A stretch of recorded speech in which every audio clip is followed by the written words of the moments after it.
या माटी कोरा लिहलस महुआ को चात बा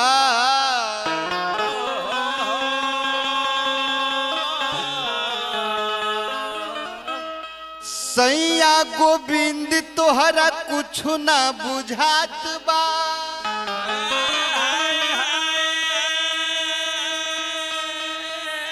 आरे चैता में पुरुआ बहे झकझोरे आए ने बटोरी तो ने उड़ियात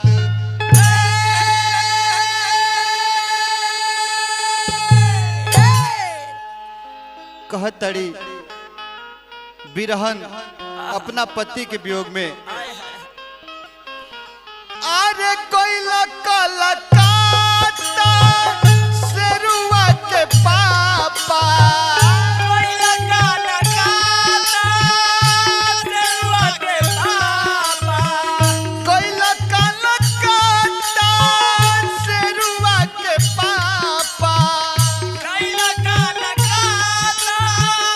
सेरुआ के पापा अरे खेतवा में गेहूं झवाता ये राजा आजा ये राजा आजा चैत में जो बना लसियाता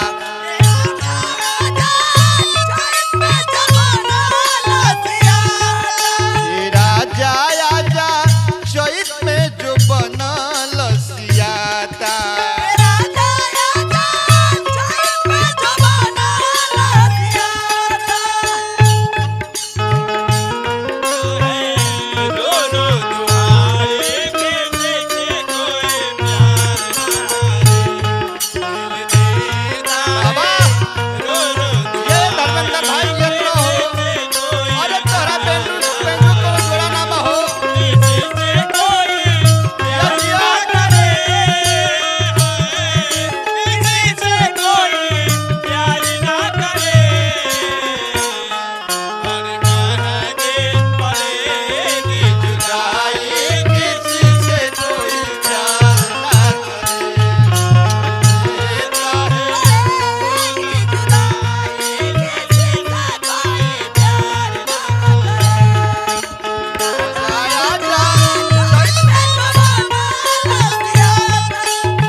कहतारे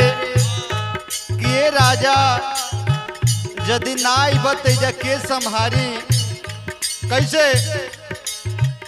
दिन भर खेतावा में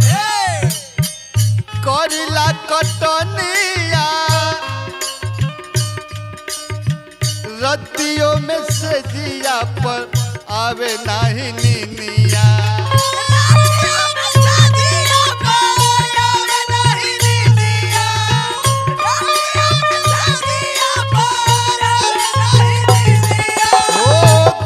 भर खेतावा में करिला कटनिया रतियों में से जिया पयावे नहीं निनिया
तोहरा खातिर ना जाने का जुगाड़ करके जुगा के रखले बानी